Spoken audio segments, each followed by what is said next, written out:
हाथ की हथेली देखकर, पैदाइश की तारीख जानकर, नाम के हुरूफ की तादाद से सितारों की गर्दिश और हासिल होने वाली मालूमात को भी साइंस ही कहा जाता है। आइए हम जानते हैं ये कौन सी साइंस है और इसके बारे में इस्लाम या खुदा क्या कहता है।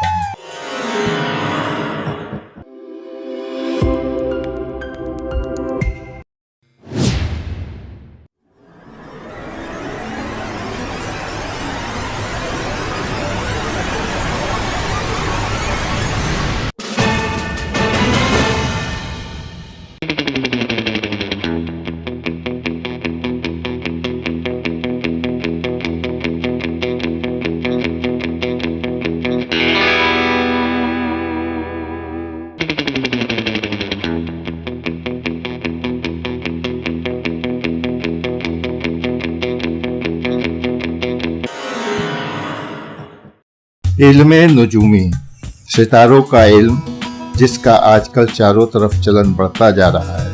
हर इंसान ये जानने की फिराक में लगा रहता है कि उसकी जिंदगी के अगले पल या कल क्या होने वाला है। आज का दिन कैसे गुजरेगा, बच्चे तालीम हासिल करेंगे या नहीं, बेटियों को मनमाने रिश्ते मिलेंगे या नहीं, क्या आमदनी में इजाफा होगा, वगैरह वगैरह। इसको ऑकल साइंस का नाम दिया गया है।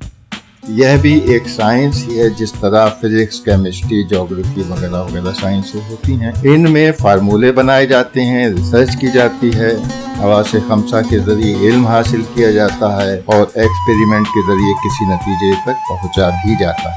लेकिन ऑकल साइंस में पामिस्ट्री, हाथ, चेहरा, पैदाइश की तारीख वगैरह वगैरह से इंसान के उन मामलात को जाना जाता है जो कल उसके साथ होने वाले हैं। इसको ऑकल साइंस कहते हैं। इसके बारे में कुछ का मानना है कि ये बहुत कुछ बता देता है सही, लेकिन हकीकत शायद कोई नहीं जानता। इसी तरह इल्म नुजूमी, सितारा शनासी, आप पैदा कब हुए थे, आपका नंबर क्या है, वगैरह वगैरह, इन सबको एक जगह जमा करते हैं तो बनता है ऑकल साइंस। इन सब में कुछ ना कुछ तो हकीकत है ही।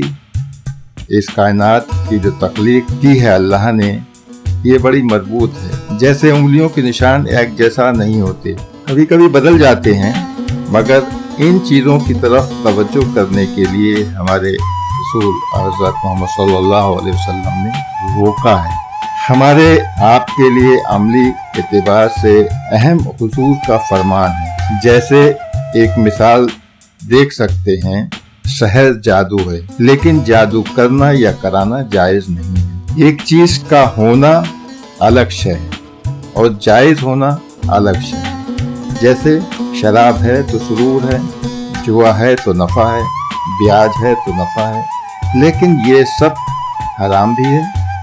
हमें सिर्फ अल्लाह के हुक्म को देखना है, अल्लाह क्या कहता है।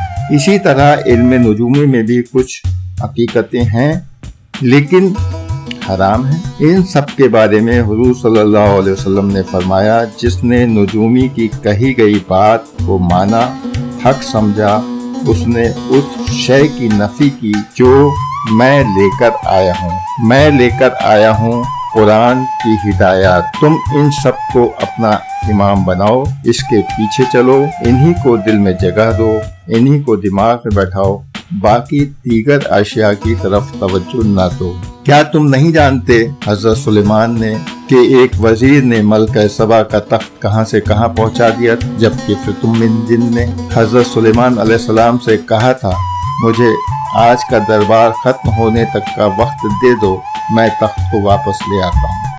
इस पर वहां बैठे एक मामूली शख्स ने कहा, आप जितनी देर में अपनी पलक झपकेंगे उतनी देर में तख्त यहाँ आ जाएगा। और हुआ भी ऐसा ही, पलक झपकते ही मलका का तख्त दरबार में आ गया। यह भी एक किताब का ही इल्म था। क्या ये इल्म हमारे हुजूर ने हमें सिखाया है? क्या सहाबा को सिखाया?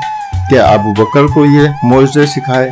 क्या हजरत उमर को ये सब सिखाया? वहाँ तो यह कहा गया, जंगों में जाओ, अपनी जिंदगियों में जद्दोजहद करो, अपनी जिंदगी के मामलात का सामना खुद करो और आगे बढ़ने की कोशिश करो। लेकिन ऐसी कोई चीज नहीं सिखाई गई जिसको घर बैठकर किया जाए। मिस्ट्री वगैरह के बारे में इतना ही कहा जा सकता है कि इंसान के जीन्स से उसके बारे में सब कुछ जाना जा सकता है। तो हाथ की हथेली या अंगूठे से जानना तो कोई बड़ी बात नहीं है। जीन्स के हर सेल में सब कुछ मौजूद है। लेकिन हज़रत मोहम्मद सल्लल्लाहु अलैहि वसल्लम ने इन चीजों की तरफ तरगीब नहीं दिलाई। हमसे कहा किताबुल्लाह यानी कुरान, इसे पढ़ो और समझो और मेरी हिदायत पर अमल करो। दुनिया के हकीकी वसाइल का इस्तेमाल करते हुए तवक्कुलुल्लाह पर ईमान रखते हुए भरपूर मजबूती के साथ जिंदगी गुजारो। ये नहीं कि हुजरे में बैठ जाओ, इबादत करो, पंडितों की तरह तपस्या करके अपनी रूहानी ताकतों को बढ़ा लो और बस ये कहना शुरू कर दो कि फूंक मारते ही पूरी दुनिया से फार का खात्मा कर दिया जाएगा। ये रास्ता मोहम्मद सल्लल्लाहु अलैहि वसल्लम का नहीं है, वरना ऐसी फूके मारने की ताकत तो सबसे ज्यादा रसूल मोहम्मद सल्लल्लाहु अलैहि वसल्लम में थी। वह चाहते तो अपने हुज्रे में बैठकर फूंक मारते और पूरे आलम में कुफार का खात्मा हो जाता, जबकि रसूल ने ये सब कुछ नहीं किया। उन्होंने तो कुछ जंगों में हिस्सा लिया, जिसका सबूत है एक जंग के दौरान उनका दंदाने मुबारक शहीद हुआ है। आपने भी अपने इंतहाई अजीज चाचा, खालाजादा भाई व दूर शरीफ भाई असदुल्लाह वसदो भी शहीद हुए। उनकी लाशें अपनी निगाहों के सामने आती हुई देखी हैं। हमें इल्मे नुजूमी, जादू, तावीज गंडों, फूकने फुकवाने के रास्ते से बचना चाहिए, क्योंकि हमारा कुरान, हमारे रसूल का बताया गया रास्ता इसकी इजाजत नहीं देता। इन रास्तों पर चलना तो दूर, सोचना भी गुनाह है।